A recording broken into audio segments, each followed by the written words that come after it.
Hello, Afro Kingdom. Today I'm here with another guest. His name is Paris White, and he is a local game designer and author in the area of the DMV area, Maryland, DC, and Virginia. If you don't know what the DMV stands for, and he's going to tell us about his book, his writing, and what he's doing in the community. Paris, take the floor. Hello, everyone. Like she said, my name is Paris White. And Chyna, thank you for having me on your show today and let me be able to highlight my game, book, and trivia card series. It's called The Urban Legends Summer Adventures, The Journey to Be Cool. And this is the board game. It's a four-part series. This is the book. I wrote the book first. The book is a storybook, a comic, written comic strip style that you can color, and it tells the story of a 10-year-old boy who grew up in the city, who unwittingly became a legend around his neighborhood and all the mischievous adventures that he had while trying to stay cool during the hottest summer. So it's a board game that I created from the book that I showed you before. Like I said, it's called The Urban Legend, Summer Adventures, The Journey to Be Cool. And it took the actual story from the book and it follows it exactly on the board game. So now you can play through the whole story of the game on the board game. So I also created trivia cards that teaches about African American history. So in these trivia cards here, you learn about artists, inventors, athletes, scholars, and leaders of our time, half male, half female for each category that you also can incorporate into the board game to add more educational value. So, Paris, where are you from? I was born and raised in Washington, D.C. and Southeast Washington. You know, my family, we moved around a little bit inside of D.C. So I lived in Northwest, I lived in Northeast as well. But the majority of my life I spent in Washington, D.C. I did finish in Maryland in high school at Potomac High School, and then went on to go to Morgan State University, the University of District Columbia, and finished at Maryland University. How was your childhood? And tell us a memory that you hold dearly during that time. My childhood was full of life. When I grew up, I was born 1974, so I'm 47 years old. So when I grew up, it was before the neighborhoods got really bad because of the crack epidemic. So when I grew up, my neighborhood was like a community. Everyone looked out for each other, and you could go up the street and do something before you even got home. Your parents knew what you did because either your neighbors saw you doing something and told them, or said that, hey, I'm gonna tell your mother that you're doing such and such. And so by the time you got home, you was already in trouble. So it was a great community. If you was home from school and your parents didn't get home in time, your neighbor watched you until your parents got home to take care of you. So it was a great community I grew up, and I could go outside and be out all day long and didn't have to worry about the violence of the streets that you see now. And one of my fondest memories of growing up in Southeast Washington, D.C. is our neighborhood pool, which you read. It's one of the stories in my book, and it was a joy. And I'm a water child. I was born June 18th, so the summer is my year. So I love the water, so it was a pleasure for me to go swimming every day. And one of the biggest accomplishments that I had while going to the pool was jumping off the high dive for the first time. It was the scariest moment in my life, but I'm glad I did it because it taught me how to conquer my fears. What was life for you? Oh, well, you already answered that question. I was going to say, how was life with you in DC? But even to expand on that a little bit more, it was always me, my brother Gene, and my cousin Antoine, and we would go all over the city on our bikes, on the metro. We would go to Georgetown. We'll go in different parts of the city to go roller skating. We'll go to the different parks, and we'll go break dance down at the Smithsonian, at the amphitheater on the stage. So during that time, that's when rap music and breakdancing was really kicking off. So we were all over the city, enjoying and actually soaking up all the culture of the city while we were out at the same time. That sounds fun. It ain't like that no more. No. It's a whole They different try. city now. It's not even what I remember growing up. Things have changed so much for the better, but it is changed though. It's not the same place. Yes. What motivated you to become an author and game designer? Um, my wife, Kona White, she's my business partner as well. Um, if she could, she would be on the call, but she has her work today, working from home and stuff like that. But she is the one that inspired me to write the book. I told her that these were my childhood stories that I used to read to tell my daughter of my adventures when I was young, and she was the one to encourage me to write those stories into a book. And from that book, it just came out really great because these are the true stories of my life. So it was easy to write and easy to relate to everyone. When did you realize you were a writer? Um, I think so. I think I realized that in college when I first went to Morgan State University.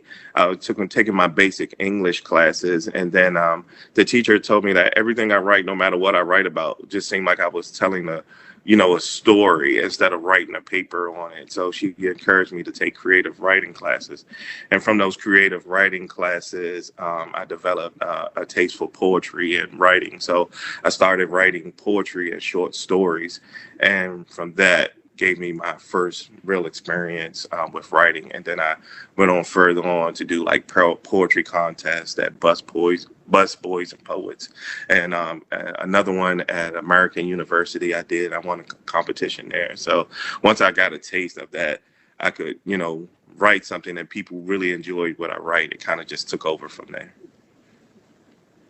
When was your first written piece that you knew you just needed to share with other people outside your family and friends? Um, I guess that was when I first started dating my wife. I call her my muse because she really, really inspired me to write some of the beautiful things that I write. And a lot of the poetry I write was either, around our dates or our encounters and stuff like that. So, and then from there, I was able to expand onto different subjects and topics of, black women and black males and their plights around in life and then in the cities and stuff.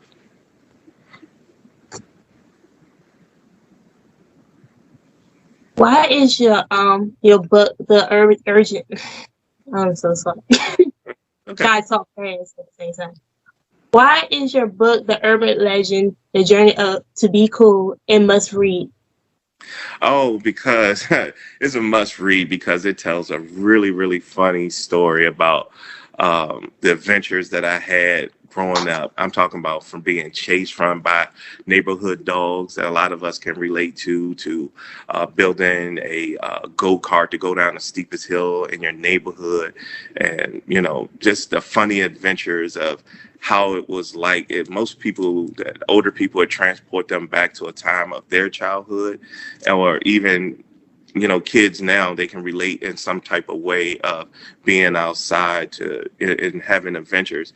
And a lot of the kids today don't get out as much as we used to when I was young. A lot of them are home on their computers and or on their cell phones and so forth. So my book kind of encourage them to get out and be adventurous and test the limits of yourself, so you can have fun and enjoy nature and the things that's right around you instead of sitting in the house all the time and stuck to your computer. It's really encourages kids to set out and be explorers themselves. What are your goals you hope young readers get from reading your book? um my goal is for them to be able to go outside and figure out how can they make their day funner by either riding their bikes, venturing a little further than they did before, or getting out in the neighborhood and helping someone, do something that you've never done before, or even getting with your friends and say, hey, let's have an adventure, let's go this place and that place, and just bring it back to the pure essence of fun outside and not being inside all the time. What life lessons can readers expect to learn from reading your book Um, and the upcoming series? I guess the life lessons I would say that kids would learn from my books would be, you know, don't be afraid to be yourself. Don't be afraid to, we're all different, but no one's the same. One of the things that my mom used to tell me is like, don't be a follower, set out on your own. And, if people want to, join with you, then that's fine. But, don't be afraid to really step out on your own and, adventure. I guess that's the best thing I could say you'll get from my books, that there's so much adventure all around you waiting to happen. You just have to be willing to get out there and do it. How long did it take you to write and publish the urban legend? Well, it took me 6 years exactly, and I know that's a long time, but most writers will tell you 6 years is about right. But it took me 6 years because I was working, and then still life events would happen, so I would pick it up and put it down. And my book is not just written; it's also illustrated. So even if I wrote it, I still had to go back and illustrate the book and then put it all together. So over the span of 6 years, it took me to write my book, and then I self-published. I was looking for a publisher, and as when I was looking for a publisher, I realized that I don't.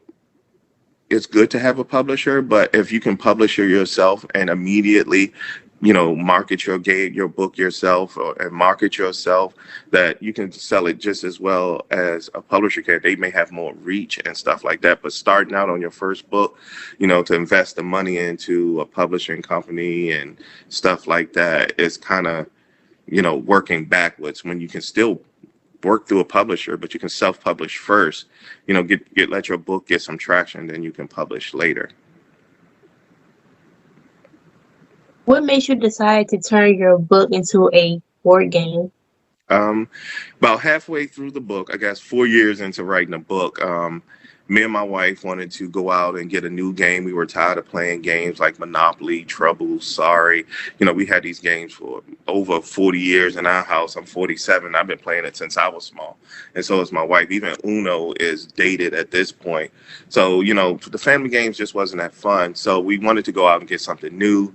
And we wanted to get it something that, represented African American culture. Now, this is, at this point, this is probably about 4 years ago. And we went out to the stores. There was no family friendly board games. There was, there's role playing games and stuff like that. But, they're not family games that we play. So we went online. There was still nothing. There was no trivia cards or anything. And I was like, well, why isn't there nothing for us? So me and my wife went back home, and after we discussed it, we started coming up with ideas for the board game. And then from those ideas, we kind of incorporated all the fun aspects of all the games we ever played, and then made them into one game and made it interactive. And then we also made it educational, where it incorporates Black history and Black culture. And from that, now I was like, well, we got the game, and how fun it's going to be.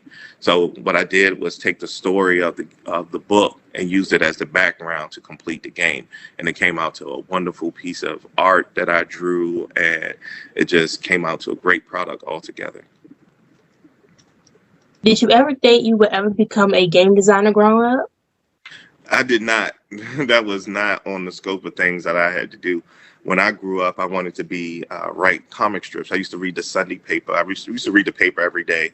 My dad would get, and he would always give me the comic section, and he'd be reading the business and the side while I was sitting on the other side of him reading my comics, drinking my hot chocolate while he sat and read the paper, drinking his coffee. So, I always, saw the wit in comic strips. So it kind of gave me a wit of when I did my comics and my writing and stuff like that. So from that gave me the inspiration to kind of just go out and I wanted to be a comic strip writer. So I never thought I'd make a board game, but when I saw the need for it, and it wasn't to be the first on the market with a Black board game, I actually saw the need of us having something that represented us. And that's what made me create the board game, because there was nothing. And I felt that I was ashamed that nobody else had done anything like that for us. So when we came up with the idea, and I say this will be great. I want my game in every, you know, brown person, household, something that represents them, not just black, Hispanic, Ethiopian, Haitian, Filipino. It represents brown people and living in the city. So it's something that definitely was needed, and I just saw that need, and I just wanted to fill it. And why not me? Yeah, that's the question. Why not me? Yeah. What are the goals you hope fans and supporters gain when they play your trivia and board games? I think when my goal of what I want them to see, and I hear it a lot of time when I'm out selling my game, is that, you know, I given something that'll grow with your family from the time that your child is 4 years of age till they're adult. This will always be around. It'll always, change into something different. It won't be just the same game.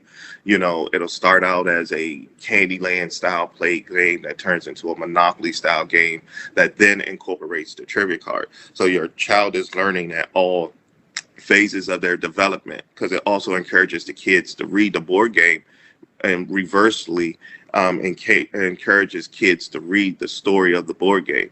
And then the trivia cards, will just add more excitement and fun and make learning your history fun, instead of giving a child a deck of trivia cards and say, here's a learning game, go sit down and learn it. And they're like, oh, I don't feel like learning, but when you incorporate it to a board game that's already fun, and the trivia cards add more fun to that experience, that's what I want people to see, that it's a really great collaboration of things that's fun for everyone, and education. That's amazing. I don't know any games like that. Yeah. Until now. It is the only one. You won't. There is nothing that. There's no board games that has a book and a set of trivia cards. That's all incorporated. And this is a series. For every board game I'll come out with, there will be 4 good board games in the series. There'll be a book that tells the story of the board game, and there'll be a deck of trivia cards that'll come out with the board game. So eventually, you'll have 200 trivia cards that you can incorporate into every board game that I put out.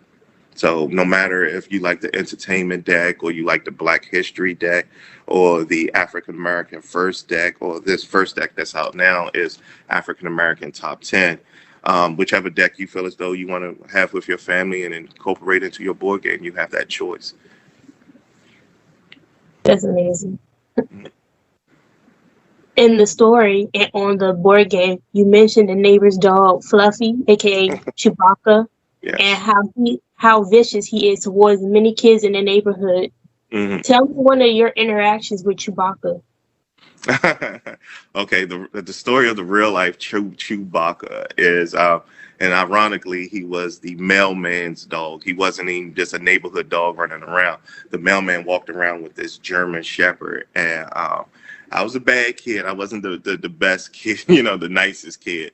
But when the mailman came around with his dog, we would throw rocks at the dog, and then finally the mailman got mad one day and let his dog loose on us, and it chased me up a hill. And just as I was ready to hop over a fence to get away from the dog, and I bent down to, get over it, the dog bit me right on the behind. So I say I cleared that fence about 2 feet, but that's the real life story of Chewbacca, the neighborhood dog who chased us around. And actually, I really got bit by the dog. So I haven't threw any more rocks at the dog. I definitely learned my lessons, because I had to get rabies shots, because the mailman wasn't sure. They wasn't sure if the mailman had all the shots for his dog. So as a precautionary measure, I had to get rabies shots, and the needles were about this long in my stomach. So I definitely learned my lesson. And my mom was asking me, why did the mailman sick his dog on you? And I was like, I don't know. We weren't doing anything. My mom see this. She was like, you lied. But that's what it is.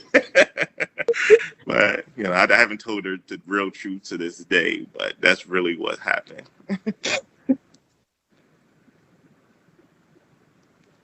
In the book and the board game, there were some characters and images that stood out to me, and I would love to learn more about about them. I'm going to call them out one by one, and you can tell me a story or the meaning behind the image. Okay. Son with the boxing glove. The son with the boxing glove. I get that question a lot when people come and to look at my game to purchase. They was like, well, why is the son mad? Why does he have on a boxing glove? Because in the book, the story of the book is that it was so hot that the sun was knocking out people like Mike Tyson. And so that's why, and in the book, he actually has a tattoo like Mike Tyson has on the side of his face. So in the book, you'll see where the sun was knocking out my brother Gene because it was so hot. Yeah. Heart with arms and legs. Oh, that was another funny story. So, in the book, one of the stories was that one of my neighbors, they had their sprinkler. Miss Precious had her water sprinklers on in her lawn, and it was so hot. I knew that going in her yard would just really, be dangerous because she had this killer dog named Fluffy. But it was so hot, I just had to run through the water. And as I ran through the water and was soaking up the water, I realized that the dog was staring at me and was about to chase me. So before I could start running myself, my heart jumped out my chest and took off running. So that's what you see in the image on the board game and an image in the book, that the heart running with the arms and legs, is because he jumped out my chest and started running before I had a chance to. So that's what you see there. King Paradise. Oh, King's Paradise. When I was young, we took our family trips to King's Dominion as vacation, or we would go to Six Flags or Busch Gardens. So King's Paradise represents the amusement parks we went to on vacation. And I called it King's Paradise to represent Dr. King's dream of us having something of our own and living in harmony and peace with one another. Oven on wheels. The oven on wheels. When I was young, we had a station wagon and it didn't have any AC and it had leather seats. So when we would take our family trips in the summertime, you hated getting in that car to go anywhere because either you had to put a towel down so your legs didn't burn up, or you had to sit in that hot car and wait for it to be in motion for the air start flowing in. And if you were stuck in that middle seat, oh my goodness, it was just like no air circulated there to that spot at all. So that is the oven on wheels, a station wagon with no AC. Yeah, my mom said that's her car. Yeah, that was a lot of people's car back in the day because, there was big families and you had that. It wasn't a lot of SUVs like you see now. So a lot of people rode around in station wagons. You rarely see any on the road now, but that was the family vehicle. If you had like 6 people in your family, 6-person family, that was the vehicle to have. Sam's Corner Store. Sam's Corner Store was now you probably see a lot more of them. It was a record store. It was a candy store. We sold T-shirts. It's just like a bodega in New York, but you definitely could go there and get all the candy that you wanted. Like penny candy. When I was young, $1 went a long way. So you can take $2 and go there and felt like a king, and you come out with all these cookies and candies. And that's what I remembered about the corner store. It was a place to go to just load up on candy. I'm going to say this name wrong. The Boulder Brothers. The Boulder Brothers. Oh, yes. In my neighborhood, it was this family of boys. It was just a family. It was like 16 of them. I don't even know how it was so many of these people in this house, but it was a lot of them. And most of them was like boys, and they were bad. They were like neighborhood menaces, and you kind of just avoided them because it was always going to be something. And if you messed with one, you basically messed with all of them. So they were like a group of neighborhood terrorists, I guess you can call that. But my family, we were pretty tough too, and we weren't backing down from nobody. So we always had encounters with the Boulder Brothers, and some of the names like Rock, and when I was young, everybody had a nickname like Man or Sean. Not Sean. Let's see, Man or Bully or Bro Bricky or like just neighborhood nicknames. I can't think of all of them right now. Um, so they had nicknames, and they just all was just terrible kids, and they just terrorized us in the neighborhood. DJ Khaswasi. DJ Kwasi. That was my best friend. He passed away in his late 30s. He was on the radio. He had his own radio show, and he was a DJ. And his actually real DJ name was DJ Misfit. And so it was to put him on the board game. It was my way of memorializing him in my game. Also on the game, there's my niece, my goddaughter. When you land her spot, it'll say "Stop to hear an angel sing." She passed away at 7, and that was my way of memorializing her on the board game. Because that was my goddaughter, and I wanted to do something special for her, and like kind of a nod to her family, saying, she will always be missed, but she's always on my board game living. BO school. Oh, Barack Obama Elementary School.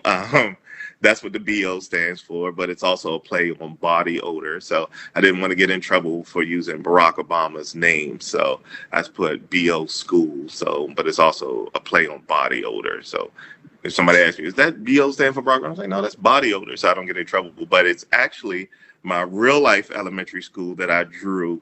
Was called Harris Elementary School. It's in Southeast DC, and that was my elementary school growing up, Harris Elementary School. But I just changed the name to BO to make it funny. That's all. The Junkyard. The Junkyard, with it, in our neighborhoods when we were young, a lot younger. Kids probably don't have it now, but it was always someone in the neighborhood who sold candy out of their house. As a little, something for the kids to go to, so they wouldn't have to walk all the way to the store. And there was a way for families to make money too. But in my neighborhood, it was a junkyard, and they had a broken down ice cream truck in their driveway. It didn't move; it just stayed there, and you would just walk up to the ice cream truck and get whatever you wanted. And we called it the Candy Dog. Like DOG, the candy dog.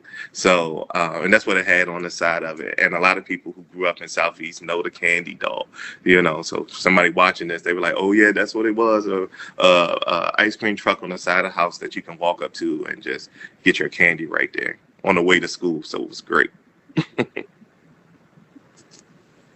And Breezy Bottom Hill. Okay. Breezy Bottom Hill, that's another name that I had to change, because actually what you see on the board game is my actual neighborhood in Southeast. So these are the actual places I grew up. I just changed the name. So Breezy Bottom Hill is actually Benham Park Hill. It was a neighborhood park. In my neighborhood, it was called Benham Park. And they had this steep hill in our neighborhood, and we would ride our bikes and build go-karts. Or back then, we had a green machine. So we would ride our bikes and stuff down this steep hill and, ride it all the way to the bottom. And it kind of went right into traffic if you kept following out, because it was like a side road from the park that led out to the main street. So if you rode it all the way down to the bottom, you would go out into traffic. And a lot of times, you would go out into traffic because you couldn't stop because you were going so fast. So that actually happened to me one time too. I crashed going down Benham Park Hill and knocked myself out and woke up at the corner. So in my brother and cousin's arms. So that's Benham Park Hill actually. Yeah, I grew up with hill just like that. Yeah, and then as I got older, we when I started riding dirt bikes and motorcycles, we would take our motorcycles and go up Benham Park Hill and ride it up the football field had a little hill, so we would ride and jump up ride it up the steep hill and then jump once we got to the top. So that was pretty cool back in the day. You really thought you were Evel Knievel then. They dropping tricks. Like the one leg trick, no legs on the pedal tricks. No, that's my cousin Antoine. He is a true daredevil. When I say if he wasn't afraid of anything to do anything, he would get on a motorcycle and do a wheelie with his hands, with his legs over the handlebars. He was a true daredevil. He's a firefighter now, so that tells you a lot about him. He's still running into crazy stuff. As a fellow writer, most writers create characters that resembles people we actually know in real life. Hmm. Are there any characters like that in your book series and game board? I know you mentioned your niece, Yeah. but Yeah, there's Kona is one of the characters in the book, and that's actually my wife. She wasn't with me when I was growing up. I didn't meet her till later on, but to give her her little nod for helping create the game, I made her the neighborhood tattletale. So she didn't like that too much, but um, so she's the neighborhood tattletale. So when you see Kona on the boards, you'll see her like taking pictures and holding interviews. That's because she's the neighborhood reporter. So it's characters like that. You might, and a lot of people everyone that's on that board game is one of my family members or someone I knew, or just people in the neighborhood. It's only the only other people that's you know, characters that's not on there. Oh, actually, I'm sorry. My daughter is on the board game. You'll see her if you play the board game. She's the one of the worst place spots to land on. You'll see her. She's jumping rope at the playground, and if you land on her spot, it says "Skip your cute little self all the way home," and she's right at the finish. So just as you get to the finish, you land her on her spot. You got to go all the way back around the board game to home, and a lot of people get there and land on her spot. And I'm pretty sure even her, when she plays the game, and she gets mad when she lands on her own spot. But that is a soul crusher when you land on her spot because you work so hard to get to the end, and then you got to go all the way back. what can we look forward to as your company expands? Well, what I am working on now is I'm working on the second book and second board game in the series. That's going to be called the Urban Legend Fall Olympics. The journey. I mean, it's the Urban Legend Fall Olympics Going for Gold, where it'll incorporate our childhood games like red light, green light, freeze tag, hide and seek, hot peas and butter. In the book, you'll learn how we took those games and games like it and turned them into Olympics around our neighborhood. And you'll read how to play those games and actually go outside and play. And then the board game is going to be an obstacle course around the neighborhood. So now you may pick a card and have to play red light, green light to get back to your seat, or bubble gum in the dish to find out who's going to move so many spaces, or Mother May I, or Simon Says. So to incorporate a lot of our childhood games and our culture into the next book and game. And then the next deck of trivia cards coming out is the legendary trivia cards, African American entertainment, where you're learning about Berry Gordy, Smokey Robinson, Tyler Perry, Oprah Winfrey, different people like that. So what's coming up next is the next games in the series. I'm also working on a Spanish version of the game because, like I said, I designed my game to encompass all brown people or people of color. So I want to definitely do a Spanish version of the game and do a Spanish version of the trivia cards where it talks about their American Latino legends. And that way they can learn their history. We can learn their history. I'll definitely learn more about their history because I'll be creating the cards. So it will be really, really fun. And I'm definitely going to make sure I talk to some Latino people to find out and who's the best people to use on those trivia cards and who would encompass those legends in their eyes. So I got the Spanish version coming out. I have stuffed animals. I have a 500-piece puzzle that I'm going to put out, and which is the actual image of the book that you see here of everyone standing in front of Sam's Corner Store. So that'll be a 500-piece puzzle. And I'm also working on a couple little things I can't talk about because my wife would be like, stop telling everybody all your business. But there's a couple little things. So, you said it first. Right, exactly. So I'm definitely working on it. I got some great things coming down the pipe for everyone. Yeah. That's amazing. I can't wait to see all your creations, because it's definitely needed in the community, and I never seen any of these things before. Hmm. And I'm a fanatic, so. What advice do you have for future writers and game designers? Um, One of the like I tell everyone this when it comes to you know using your time wisely. Someone told this to me, so I'm just passing this information. So I'm not the originator of this tidbit of information, but the one thing I tell everybody is to apply the 1 hour program when you want to do something that's different from what you're doing in your day-to-day life. When you get home from whatever you're doing, apply that 1 hour. You set that time aside to say, when I get home, not after I get home, not after I've been there, because telling what you'll get into once you get home. But once you get home, you immediately start on that 1 hour working on whatever you are doing, whether you're a writer or artist or you make music, you rap. Start off doing that first hour, and before you know it, you'll run over in your time. So that hour turn into 2 hours or 3 hours or 4 hours. And doing that every day, 1 hour, because most people, that's not a lot of time. 1 hour is not going to kill anybody.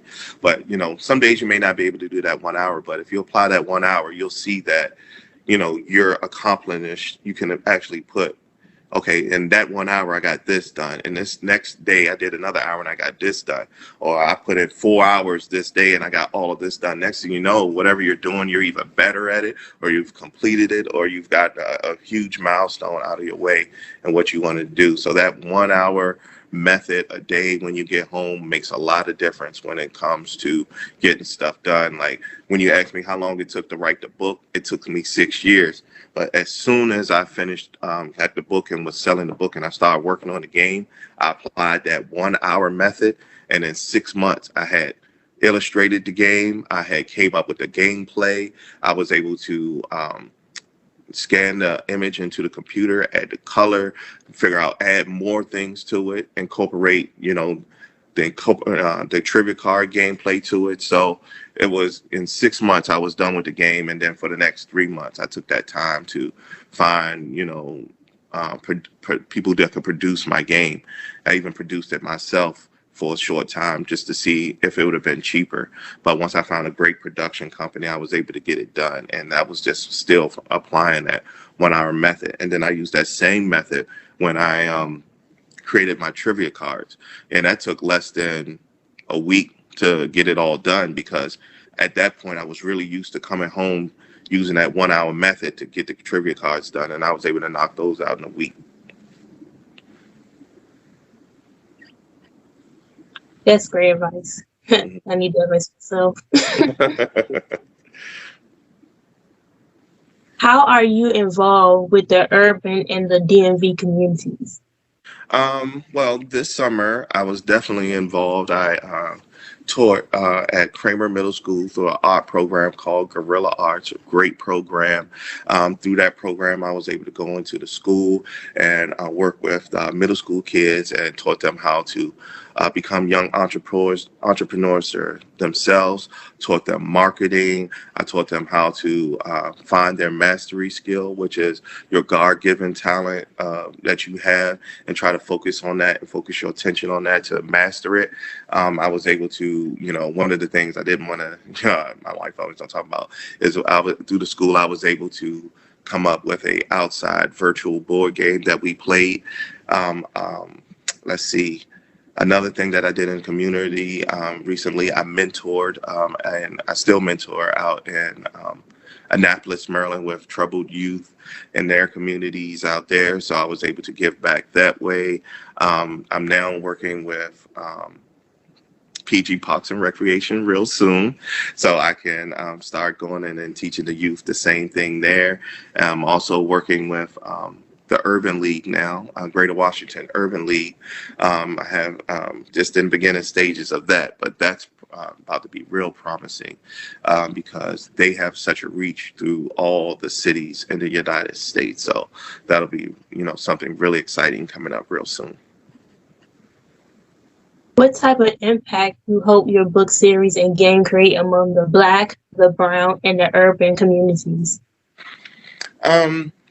I think the impact that it would have is that it would, get families back together off of their electronic devices, away from the TV and the video games and stuff like that, and back sitting down having game night and family time with each other, whether it's, a father sitting down with his son or daughter, or mother sitting down with their kids, reading the books or the story to them, or helping them with their reading, or actually coloring with their kids in the book, or even talking about the stories of the book amongst their kids when they finish reading it. And then also the board game draws in families back together of all ages, that because my game is geared for kids ages 4 and up, so no one is excluded from playing the game. So unlike Monopoly, if you was too young to play, you just had to sit and watch, or just sit frustrated because you couldn't play. But now everyone is included in the gameplay, so that's really good. And then the trivia cards, works as a teaching aid. So now you're having fun, and you have the trivia cards down. Now you're learning your history, and that's another talking point, because I only can put so much information on the trivia card.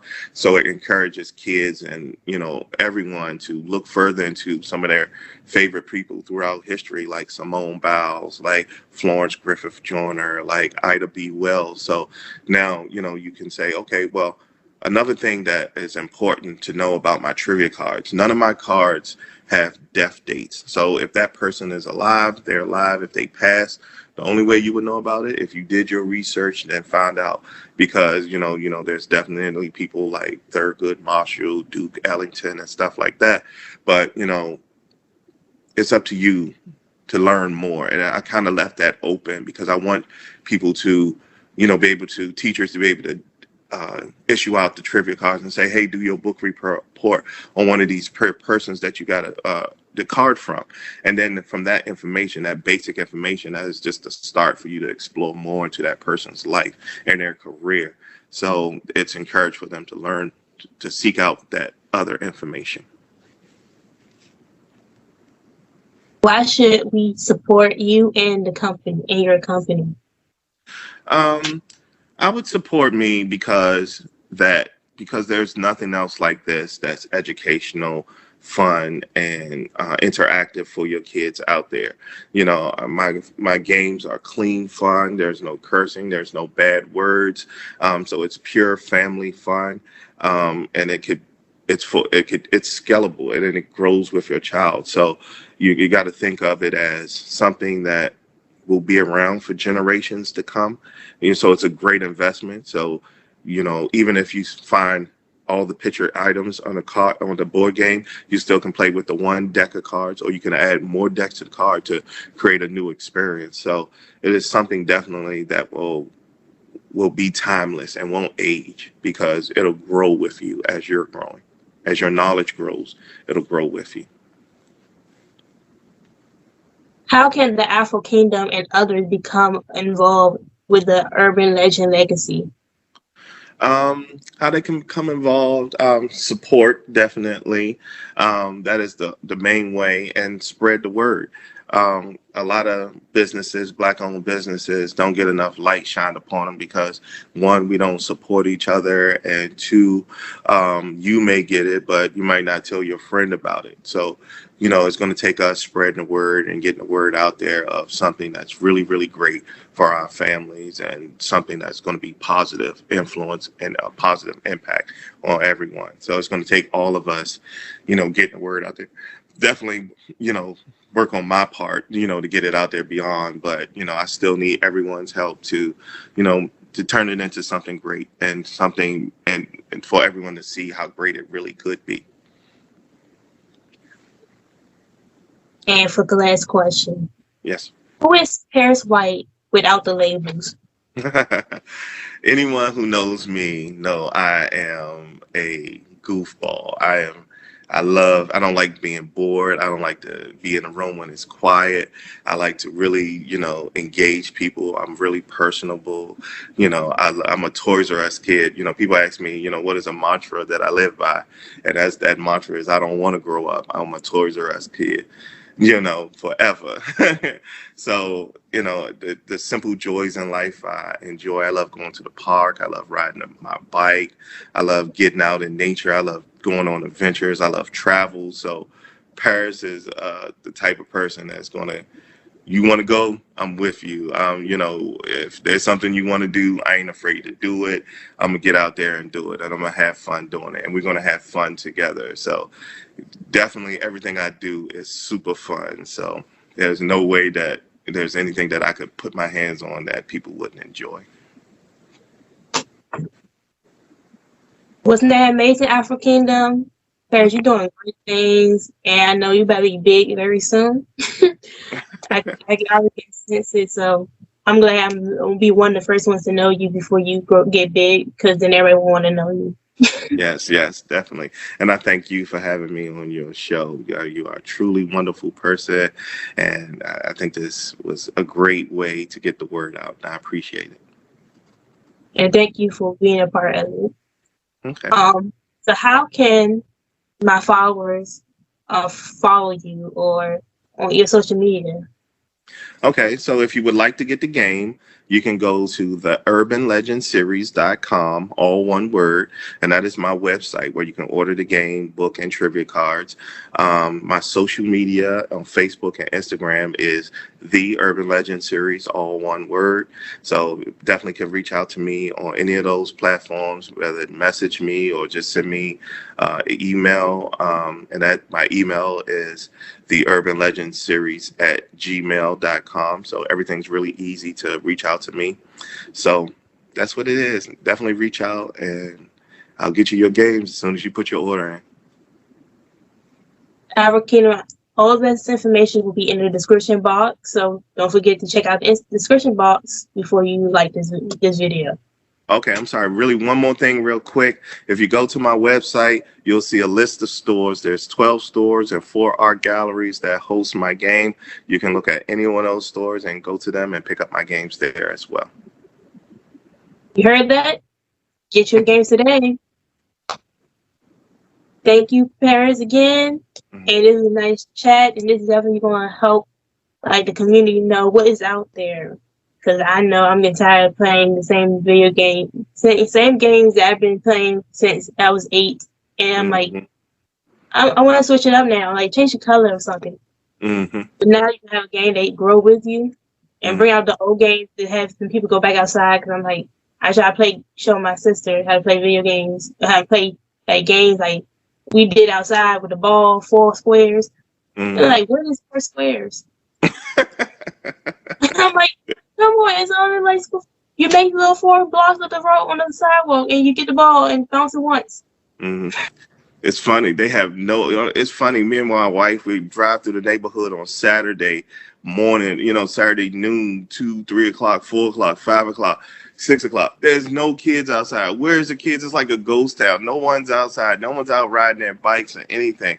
It's just funny to see, like, well, where are all the kids? But then they're all in the house playing those video games. So we definitely got to do something better. You can find them online, but you're not going to find them outside. Yes. That hot summer, this weekend, that's it. Back in the house. Right.